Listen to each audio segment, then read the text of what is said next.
Your commentator is Basil Rysdale.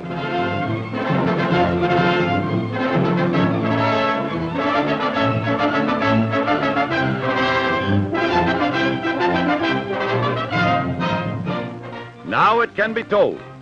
History in the making as the mysterious Shangri-La. Actually, the United States Navy aircraft carrier Hornet steams westward across the Pacific. A protecting force of cruisers and destroyers, with the hard-hitting Admiral Halsey in command, slams into a gale, determined to reach a position 400 miles from Tokyo, unless intercepted by the enemy. Packed on the afterdeck of the Hornet are 16 B-25 Mitchell bombers. Never before have these huge planes been launched from a carrier. High explosive and demolition bombs are made ready for the destruction of military objectives in Japan. Colonel, now Major General Doolittle, with Captain Mark Mitcher, commander of the aircraft carrier Hornet, who was once decorated by Japan, now gives his medal to be returned to the Japs on the tail of a bomb.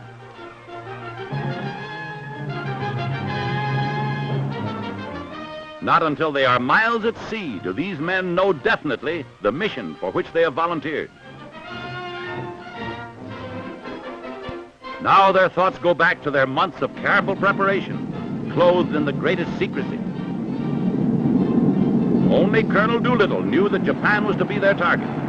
Now they realize that the miniature cities laid out for practice bombing near an American airfield duplicated military objectives: Tokyo, Yokohama, Nagoya, Kobe, and Osaka. Even the strategy of flying in low over targets is an important part of the training for the greatest surprise raid in the history of aerial warfare.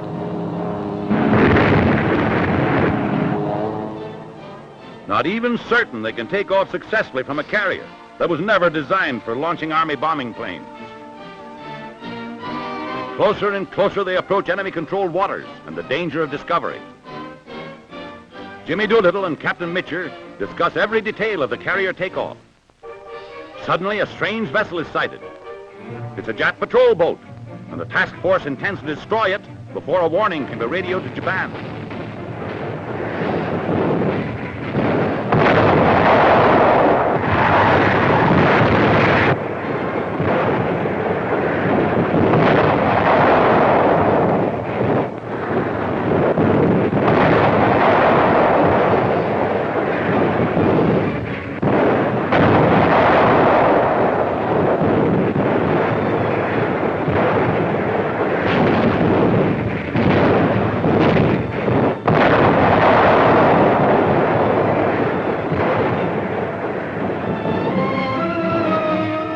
A lifeboat goes to pick up Jap survivors. It is feared they have flashed the news to heavy Jap naval forces in the vicinity. Survivors are picked up and brought aboard. Jimmy Doolittle asks Admiral Halsey to go in closer for another hour and a half. And now the signal is flashed for the takeoff, 10 hours ahead of schedule. The added distance to be flown increases the hazards, but there is no hesitation. They man their planes. Doolittle pilots the lead plane. There's a breathless moment as the big bomber gathers speed. It's airborne. The first Army bomber ever to be launched from a carrier is safely in the air.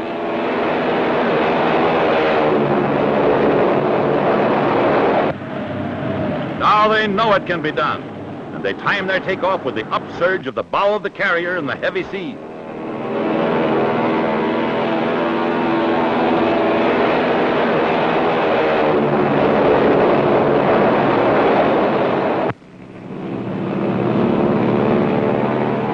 The next to go, nose wheel lifted and wing flaps down for maximum lift and the quickest possible takeoff.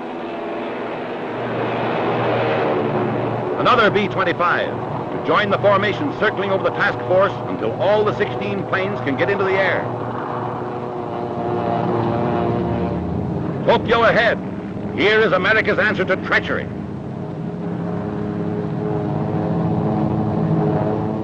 The secret Norden bomb sights have been removed from these planes and replaced by a makeshift device costing about 20 cents. These historic pictures round out the electrifying news of Tokyo's first taste of American vengeance in April 1942. Loaded with eggs of destruction, they wing through a fog-ridden dawn.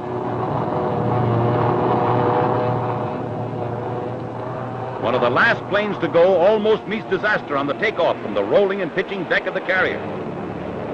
It drops dangerously, but good piloting saves it. The planes sweep in without being discovered. They separate into groups to attack the several objectives carefully selected by means of accurate intelligence to ensure that only targets of military value will be hit. Colonel Doolittle himself has told of flying over the Emperor's palace and refraining from bombing it, though he could have left it in ruins.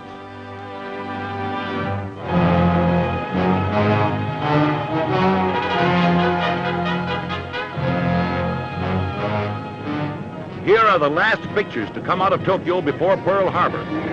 They show the Japs rehearsing with all the realism possible for air raids, which they assured the Emperor and people of Japan would never be experienced.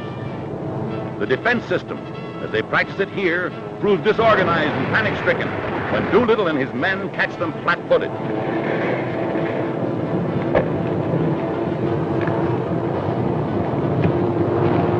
Not a single shell fragment hit a plane.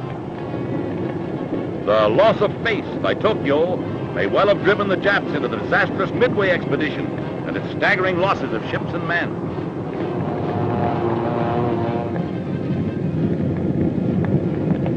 This Jap-made scene of Tokyo swept by fire following an earthquake shows clearly what must have happened in the many areas hit by the hundreds of incendiary bombs. Later in China, the flyers who bailed out safely are decorated by Madame Chiang Kai-shek. The smiling Jimmy Doolittle does not yet know the fate of some of his comrades. All survivors, except the crew of one plane which landed safely in Russia and were interned, reach America and are decorated by General Arnold, head of the American Army Air Forces. Doolittle wins the Congressional Medal of Honor. Mark these men well. General Tojo and his barbarous war bandits, who boast that they have executed some of the flyers captured. General Arnold replies to this brutal news with fighting words. Those men died as heroes. We must not rest. We must redouble our efforts until the inhuman warlords who committed this crime have been utterly destroyed. Tokyo raiders, Captain Watson, Wright, and Lawson left, tell of targets bombed and vengeance to come. Our takeoff from the Hornet was made successfully. It wasn't as much the length of takeoff that bothered us, it was the width. There was about a 4-foot clearance between the right wingtip and the island, the left wingtip hanging over the deck on the left-hand side. Trip in was uneventful. My first target was a tank factory in the south of Tokyo. My alternative targets being an oil storage tank and a railroad yard. We were fortunate in getting through the anti-aircraft and reaching our #1 target. It dropped the entire load on this tank factory and had the satisfaction of seeing 2 of the bombs score direct hits. Captain Lawson speaks for his comrades. We all feel pretty strongly about these boys that we were with. We had all been pretty close. Large family, almost like brothers. We'd known each other from a year to a year and a half before this raid ever came off. We knew their families, their children, and if there's any way to get even, we'll certainly try.